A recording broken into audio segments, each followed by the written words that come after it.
Hoy, hoy, paumanhin, paumanhin. Hindi ko lang mapigilan ang sarili ko kapag umiinom. Nangangako ako na hindi na ito mangyayari sa susunod. Teka, bakit nagbago ang aking mga damit? Ipinaliwanag ni Fang Shu, kanina, ginamit ni Junior Brother ang isang Supreme Treasure upang labanan ang dalawang Mahayana Stage Disciples ng Xuanwu Immortal Sect at aksidenteng napunit ang iyong mga damit, Senior Sister.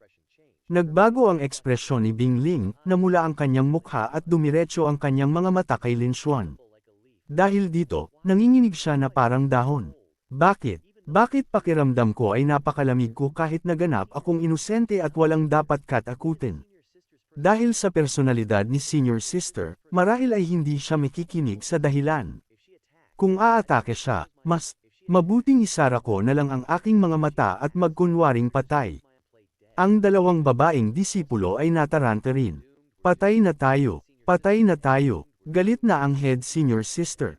Nasa malalim na problema si Junior Brother. Thuwak, isang mapurol na tunog ang umalangaw-ngaw. Akala ni Lin Xuan ay may handprint siya sa pisngi. Ngunit wala siyang naramdamang sakit, kaya maingat niyang binuksan ang kanyang mga mata. Ha, bakit may tunog lang at walang sakit? Nakita niya si Bing Ling na nakakrus ang kanyang mga kamay.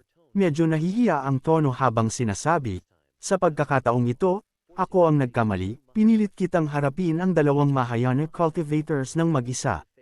Nangangako ako na sa panahon ng Great Assembly na ito, susubukan ko ang aking makakaya upang kontrolin ang aking sarili at hindi uminom. Kaya iwanan na lang natin doon. Huwag sabihin sa iba, okay. Ngayon, diretso na tayo sa gathering point ng Invincible Immortal Sect at pagkatapos hanapin ang pangunahing grupo, sasama tayo sa lahat sa lugar kung saan lumilitaw ang mahalagang treasure. Ang daan sa unahan ay mapanganib at puno ng panganib, kaya lahat ay kailangang maging lubos na mapagbantay sa lahat ng oras at hindi kumilos ng mag-isa. 7 araw pagkatapos makasama muli ang pangunahing grupo, nakarating ang grupo sa isang desert area.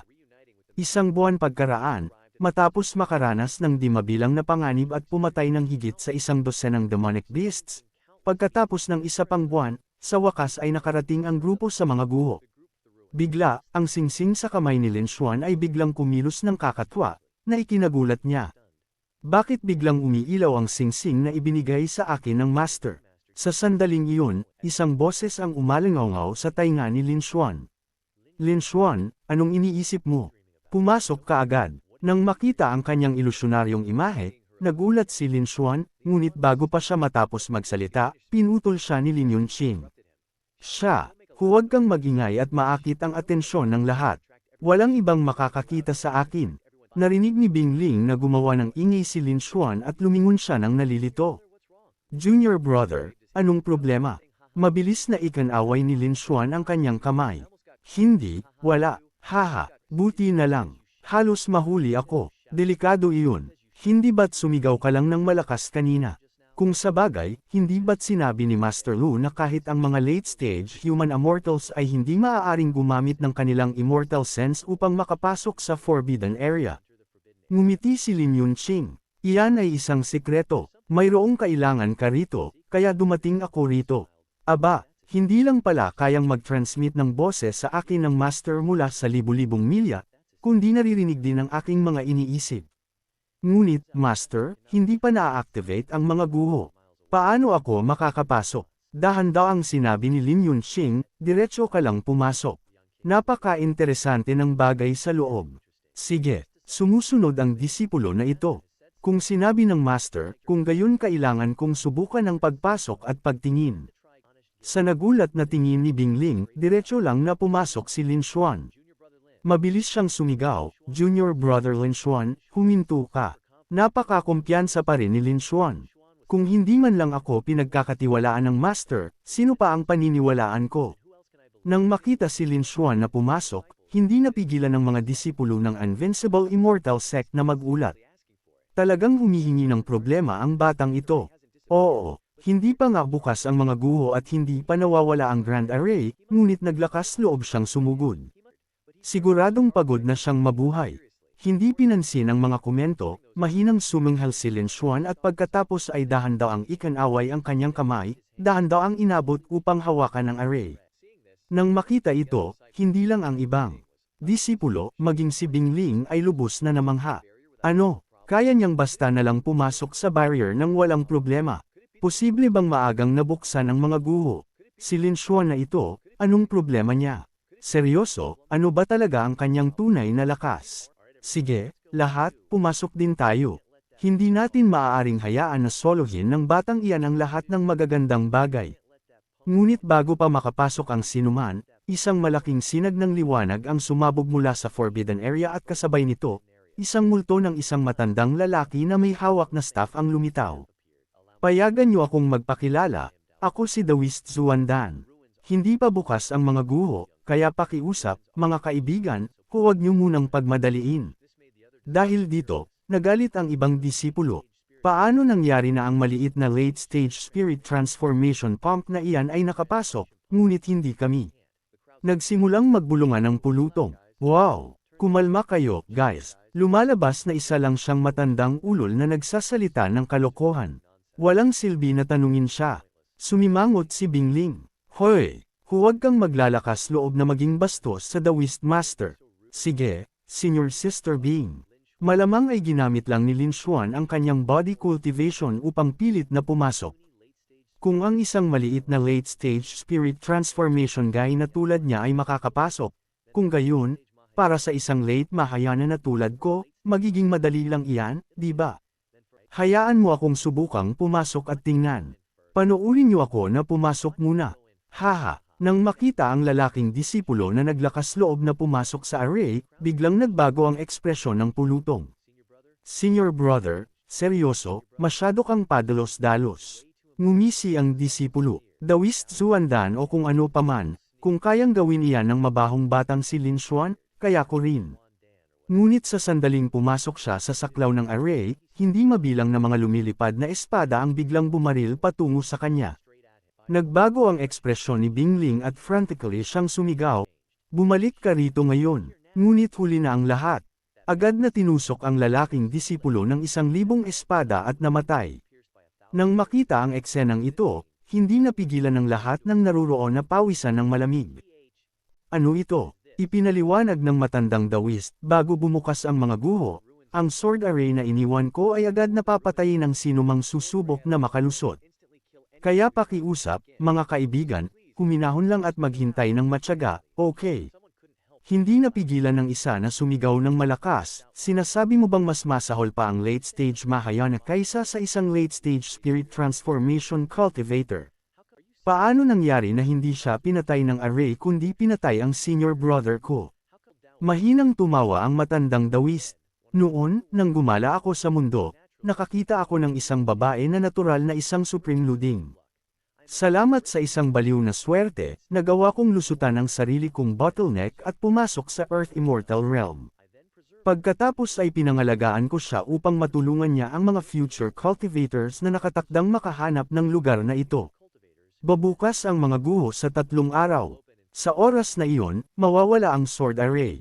Kung makukuha ninyo ang maswerteng pagkakataong ito o hindi ay nakasalalay sa inyong sariling kakayahan.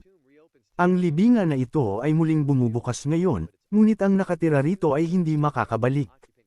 Haha, samantala, sa loob ng mga guho, si Lin Xuan na kara-rating pa lang ay lumitaw sa isang malaking mapa ng bambo. Nasaan ito? Kalimutan ang mga di mabiling treasures. Wala man lang akong makitang kahit isang spirit stone o kahit isang maliit na spiritual artifact. Hello Master, mukhang nahaharangan siguro ang voice transmission ng Master ng Grand Array sa labas. Bahala na, patuloy, na lang akong maghahanap mag-isa. Tutal, nag-abala ang Master na paunahin ako sa mga guho, hindi naman siguro niya ako niloloko. Bigla, nakita ni Lin Xuan ang isang kumpol ng ilaw sa malayo. Ano iyon? May umiilaw ba doon? Ito ba ang treasure na sinasabi ng Master? Pagkatapos ay itinaas ni Lin Xuan ang kanyang mga paa at bumaril patungo sa kumpol ng ilaw na iyon. Lalapit lang ako at titingnan, di ba? Ngunit nang tingnan niya sa loob, lubos siyang namangha.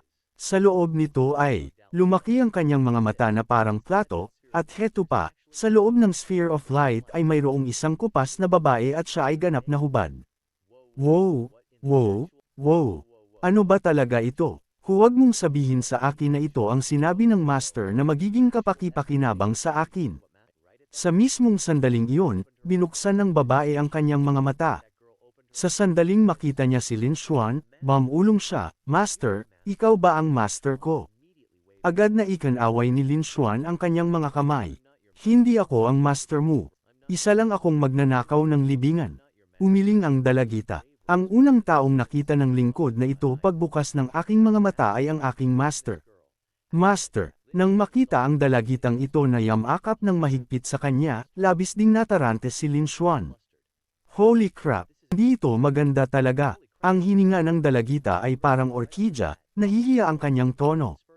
"Gusto ba ng master na paglingkuran ko kayo?" "Ano? Anong nangyayari?" Napaka-agresibo agad-agad. Hindi napigilan ni Lin Xuan ang pagdurugo ng ilong, ngunit sinubukan pa ring itulak ang dalagita. "Hindi pa kailangan ng paglilingkod. Hayaan mo akong humanap ng damit na maisusuot mo muna." Nagulantang ang dalagita nang marinig ang mga salitang ito at hindi gumalaw. Pinawisan si Lin Xuan. "Hoy, hindi nagsasalita. Sinusubukan ba niya akong hulaan kung ano ang iniisip niya? Hindi naman siguro. Galit ba si little sister? Huwag kang magalit. Hindi naman sa ayaw kong maging master mo. Sadyang wala kang suot na damit kaya hindi gaanong maginhawa." Pagkatapos ng huling insidente, nakapaghanda na si Lin Xuan ng ilang set ng damit sa kanyang special storage bag. Agad niyang kinuha ang mga ito at isinuot sa babae. "Sige, dapat pa rin tayong magsuot ng maayos na damit upang maiwasan ang sipon, okay?" Ngunit nang isuot niya ang damit sa kanya, ang kalahating nakatalukbong na figure ay naging mas kaakit-akit. Walang magawa si Lin Xuan. Mukhang mas nakakaakit na ngayon. "Bahala na, hayaan mo akong bihisan ka." Pagkatapos ng abalang pagkilos, sa wakas ay matagumpay na nabihisan ni Lin Xuan ang babae. "Napakaganda. Tama. Paano ko kayo tatawagan, binibini?" Sumasagot sa master, "Ako si Yao Weiyang." "Yao Weiyang ba? Bakit ka nandito?" Umiling si Yao Weiyang. "Nawalan ang lingkod na ito ng lahat ng aking nakaraang alaala." Nang marinig ito, inakbayan ni Lin Xuan si Yao Weiyang sa bewang, pagkatapos ay niyakap siya at tumalon pababa. "Kung ganoon, sumunod ka lang muna sa akin. Dadalhin kita sa labas." Sa sandaling bumaba siya, biglang naramdaman ni Lin Xuan na biglang napakaliwanag. Nang buksan niya ang kanyang mga mata, hindi niya napigil ang umirap. Holy crap! Ano ba iyon? Isa pang barrier path ang nabuksan sa unahan. Malakas na sumigaw si Bingling mula sa ibaba. "Junior brother Lin Xuan, ayos ka lang ba?" "Ayos lang ako, senior sister." Ngunit nakita ko ang taong ito sa loob ng mga guho. Nang makita nila si Yao Weiyang, hindi napigilan ng mga lalaking disipulo ang bumantong hininga. Isang treasure. Tunay na isang treasure. Ang ganitong top-quality furnace ding ay kinuha ng isang hamak na late-stage transformation god. Hindi ito matatanggap ng langit at lupa. Ang babaeng ito, masama siya. Dapat kang pumunta rito. Isang disipulo mula sa True Martial Immortal Sect ang humakbang pasulong at malakas na sumigaw. Nang marinig ang mga salita ng lalaking iyon, sinabi ni Bingling sa isang malalim na boses, "Hoy! Anong ginagawa ninyong mga taga-ibang immortals? Sumusugod kayo sa unahan. Lumayas kayo rito." Sinipa niya ang isang paa at agad na lumipad ang disipulo ng True Martial Immortal Sect. Agad na sumigaw ang kanyang mga kapwa at disipulo, "Hoy! Bakit napakalakas ng pag-atake ng tao mula sa Invincible Immortal Sect? Hindi ba't nagkasundo tayo na magtutulungan upang maghanap ng mga treasures? Bakit sinasaktan ninyo ang mga tao mula sa aming sect?" Lumingon si Bingling at sinabi sa isang malalim na boses, "Lin Xuan ay miyembro ng aming Invincible Immortal Sect, at bukod pa rito, nakuha na niya ang treasure. Sa kabaligtaran, kayo ang gustong agawin ang treasure mula sa kanyang mga kamay. Sa tingin ko, kayo ang unang nagpasimula ng internal strife." Agad na inilabas ng mga disipulo ang kanilang mga espada. "Ang treasure mo, haha, huwag ka nang magsalita ng kalokohan. Ibigay mo ang treasure at bibigyan namin ang inyong immortal sect ng daan palabas." Hindi lang natakot si Bingling, kundi ngumisi pa. "Tingnan mo, lumabas na ang pusa mula sa bag. Huwag mong isipin na natatakot kami sa sinuman." Pagkatapos ay inilabas niya ang kanyang sandata, na isang kite na may napakagandang disenyo. "Halika, Kaya ito ni Daddy. Nang makita siyang ganoon katindi, malakas na tumawa ang ibang disipulo ng Immortal Sect. Haha, akala ba talaga ni Bing na kayang talunin ng ano? Huwag kang umiyak kapag napalo ka na. Bahagyang sumimangot si Bing Ling.